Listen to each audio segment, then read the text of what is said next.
India पर आप सभी का हार्दिक स्वागत है और मैं नीतीश राय चौधरी फिर से यूपीएससी पब्लिक सर्विस कमीशन पर पहुंच चुका हूं। 5 जुलाई फर्स्ट शिफ्ट का इंटरव्यू छूट चुका है और अभ्यर्थी आए हुए हैं, उनसे हम पूछेंगे किस प्रकार से उनका इंटरव्यू रहा है। सर, आपका नाम? सर, मेरा नाम राजेश कुमार है। राजेश कुमार, ऊपर राजेश कुमार जी। सर, आपका किस प्रकार से इंटरव्यू रहा है, कैसे कैसे आपका पैनल था, आप अंदर घुसे, क्या क्या हुआ आपके साथ, सारी चीज़ें बताइए। सर, मेरा भोसले सर के उसमें इंटरव्यू था सर, चेयरमैन थे वो, और 4 पैनल थे सर। मेनली मेरे से क्वेश्चन आस्क किए थे सर, वो मेरी एजुकेशनल बैकग्राउंड से थे। एक तो मैं सर क्या कि जैसे मैंने +2 रेजिडेंशियल स्कूल से की हुई है, तो एक तो वहाँ से क्वेश्चन थे। एक मैंने जो बीटेक किया हुआ था NIT से, तो उसके बारे में रिलेटेड क्वेश्चन थे। किस किस प्रकार के क्वेश्चन पूछे गए थे?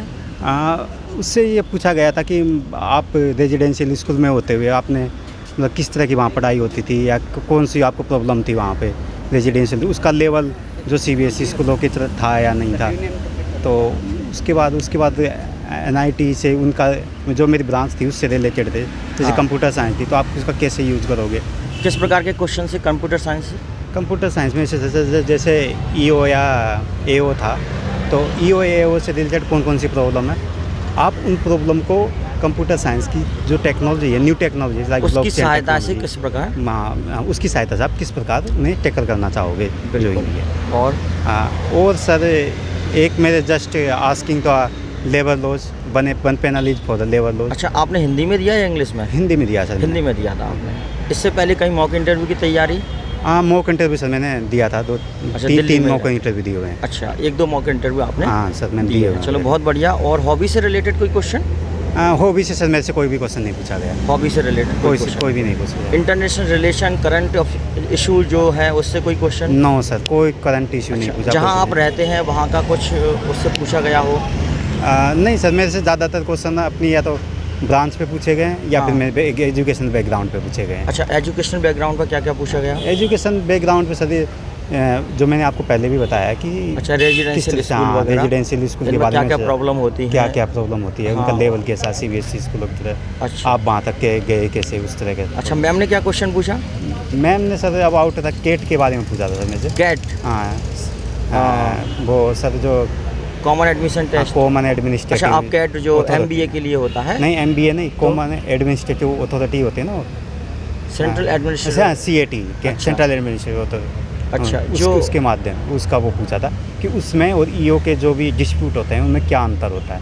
तो अच्छा, ये थोड़ा टफ हो गया था मेरे लिए। अच्छा, मतलब कैट और जो हमारे EPFO EO जो इनमें इश्यू होते हैं, हाँ, ये या तो इनसे रिलेटेड है या इनमें किस तरह की प्रॉब्लम्स है जो आप सेंट्रल एडमिनिस्ट्रेटिव ट्रिब्यूनल होते हैं, जो सेंट्रल एडमिनिस्ट्रेटिव, जो कि जो सरकारी अधिकारी होते हैं जो अपनी अपील वगैरह वहाँ पर दायर करते हैं, PIL वगैरह। चलो, बहुत बढ़िया। मतलब जो आपके सेंट्रल एडमिनिस्ट्रेटिव ट्रिब्यूनल होते हैं उनसे पूछा, क्या क्या पूछा था उसमें सर मेरे से यही पूछा था कि सेंट्रल एडमिनिस्ट्रेटिव ट्रिब्यूनल में एक तो शिकायत कौन कर सकते हैं जी।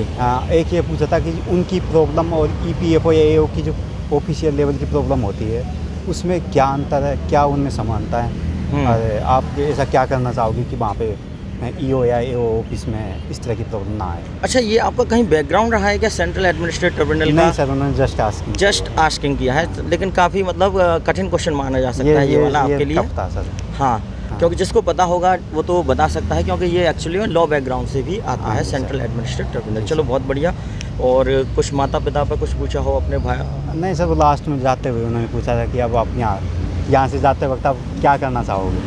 अच्छा, तो सर मैं जो एक्चुअली में जो प्रॉब्लम थी मैंने उसी के बारे में डिस्कस किया। उन्होंने क्या बहुत बढ़िया, और उन्होंने मेरे को पानी की बोतल और भी साथ में। अच्छा, पानी की बोतल, फ्रूटी वगैरह सब कुछ रखा हुआ है, चाय वाय, ठीक है। ये तो UPSC की बहुत अच्छी बात है कि भाई बच्चों को बिल्कुल रिलैक्स फील कराता है, अच्छे से खातिरदारी भी करता है, और उसके बाद इंटरव्यू में भी अच्छे से खातिरदारी हुई है आपकी, अच्छे खासे क्वेश्चन आपसे पूछे गए हैं, ठीक है। अच्छा, अगर मैं आपसे बोलूँ 10 में से कितने नंबर दोगे अपने आप को, सेल्फ इवैल्यूएशन करोगे अपना, तो सर बिटवीन 6 to 7।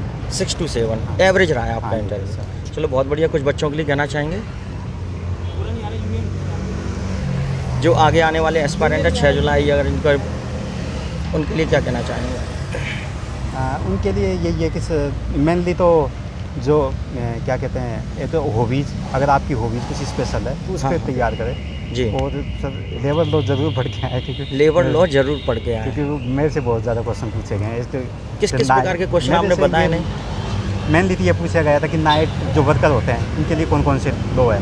मेरे को एक्चुअली में कुछ भी मालूम नहीं था उसके बाद। अच्छा। मेरे को ये मालूम था कि भाई जो नाइट में वुमेंस होती है या छोटे चिल्ड्रन होते हैं वो 8 बजे बाद काम नहीं कर सकते। अच्छा। इतना सा मालूम था, मैंने इतना ही बताया उन्हें, सर मेरे को मालूम नहीं। अच्छा। चलो बहुत बढ़िया। आपका नाम? राजेश कुमार। राजेश कुमार।